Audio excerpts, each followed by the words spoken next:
যুব ভারতীতে মেসি কাণ্ডে অরূপ বিশ্বাসকে এবার পুলিশের সমন। 5ই জুনের মধ্যে বিধাননগর দক্ষিণ থানায় হাজিরার নির্দেশও দেওয়া হয়েছে।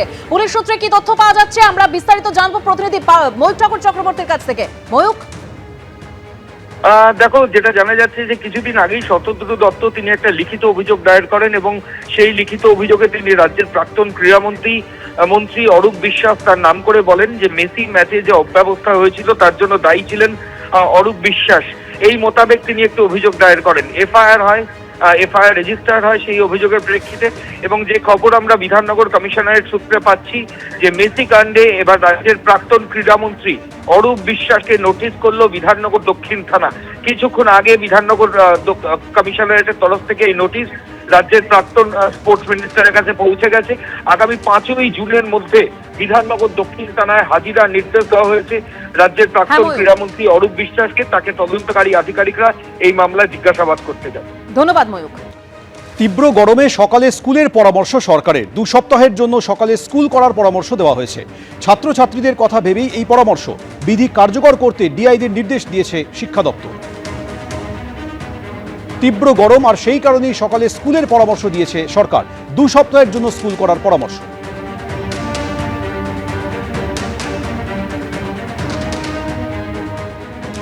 সুরেন্দ্রনাথ কলেজের ইউনিয়ন রুমের যে আলমারি সেই তালা ভাঙতেই বেরিয়ে আসলো এই 2 ব্যাগ অর্থাৎ 2 ট্রলি ভর্তি টাকা, যে টাকা উই ধরে গিয়েছে। কোথা থেকে এসেছে এই টাকা, কি জন্য মজুত করা হয়েছিল এই এত পরিমাণ টাকা, সরাসরি আমরা কথা বলবো। ঐশী মুখোপাধ্যায় রয়েছেন আমাদের সঙ্গে। ঐশী,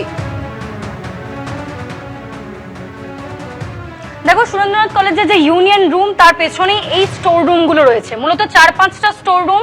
কলেজের প্রিন্সিপাল, ইভিনিং এর প্রিন্সিপাল যেমনটা জানাচ্ছেন যে এই রুমগুলো আমরা ব্যবহার করতাম না, অর্থাৎ কলেজ কর্তৃপক্ষ ব্যবহার করতো না, ব্যবহার করতো পরিচালন সমিতি এবং ইউনিয়ন। এই যে তালা দেখতে পাচ্ছ, তালা ভেঙে আজকে কলকাতা পুরসভার যে সাফাই কর্মীরা তারা ভিতরে প্রবেশ করেন। স্টাফেদের কাছে চাবি ছিল না গার্ডের কাছেও। তারপরে যখন এই ভিতরে পরিষ্কার পরিচ্ছন্ন ব্যাপারটা কাজটা শুরু করা হয় তখনই দেখা যায় যে ভিতর থেকে উদ্ধার হয় একাধিক নথি। তুমি দেখতে পাচ্ছ এখানে চালান পড়ে রয়েছে। এরকম এই চালানের সঙ্গে সঙ্গে 2টো ট্রলি ব্যাগ। প্রথমে দেখে সন্দেহ হয়নি, তারপরে যখন সন্দেহ জাগে যে ভিতরে ভীষণ ভারী লাগছে, ভিতরে কিছু রয়েছে, যখন তাদের থাকাকালীনই এই 2টো ট্রলি খোলা হয় তখন দেখা যায় যে একটা ট্রলিতে 100 নোটের বান্ডিল এবং অন্যটাতে 500 টাকার নোটের বান্ডিল। 2 ট্রলিতেই দেখতে পাচ্ছ যে ঘুণ ধরে গিয়েছে, উই পোকাতে খেয়ে নিয়েছে এবং এই উই পোকা লেগে যাওয়ার ফলে এই টাকাগুলো একেবারেই ব্যবহারের অযোগ্য। তবে এই যে কারেন্সি উদ্ধার হয়েছে সেই টাকা কোথা থেকে এলো, কলেজ কর্তৃপক্ষ তার কোনো সদুত্তর দিতে পারছেন না। তারা বলছেন যে এই ঘরগুলো আমরা ব্যবহার করতাম না। অন্যদিকে দেখা যাচ্ছে যে এর ভেতর থেকেই পাওয়া যাচ্ছে অভিষেক বন্দ্যোপাধ্যায়, অন্যদিকে মমতা বন্দ্যোপাধ্যায়ের ফ্লেক্স, হোর্ডিং, স্ট্যান্ডি।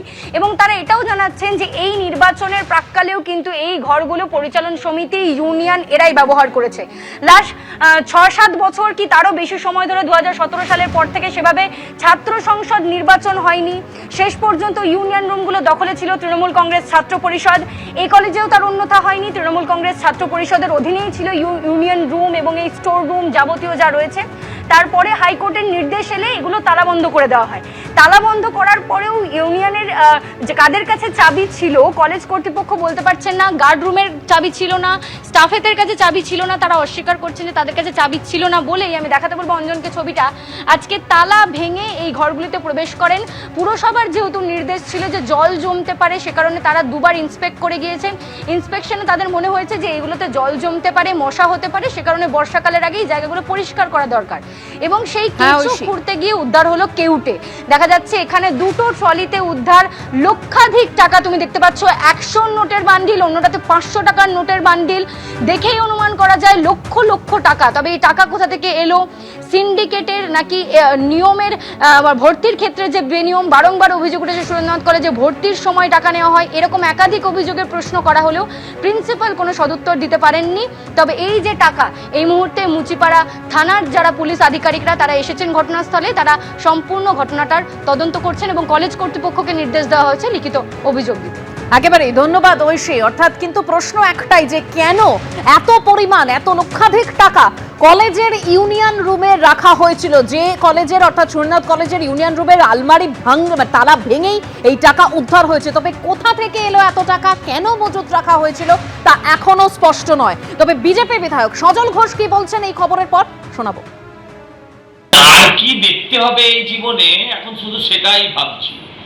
আমরা দেখলাম পার্থর বাবুর ঘরে টাকার পাহাড়, আমরা দেখতে পেলাম আর কি দেখবো, তারপরে দেখলাম কাউন্সিলরদের পাটের খেতে টাকা পুঁতে রাখা। আজকে দেখলাম তৃণমূলের ছাত্র নেতারা, যদিও তাদের বেশিরভাগের বয়স 60-এর বেশি, তারা ইউনিয়ন রুমে আলমারির ভেতর লাখ লাখ টাকা এবং সেই টাকাও উইয়ে খেয়েছে। ভাবতে পারেন কত টাকা থাকলে পরে টাকা উইতে খায়।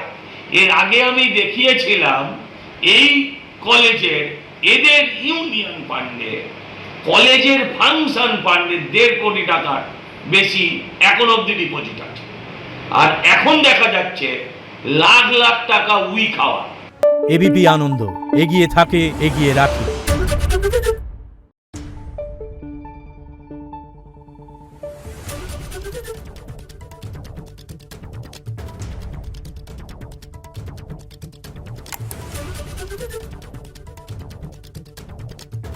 Thank you.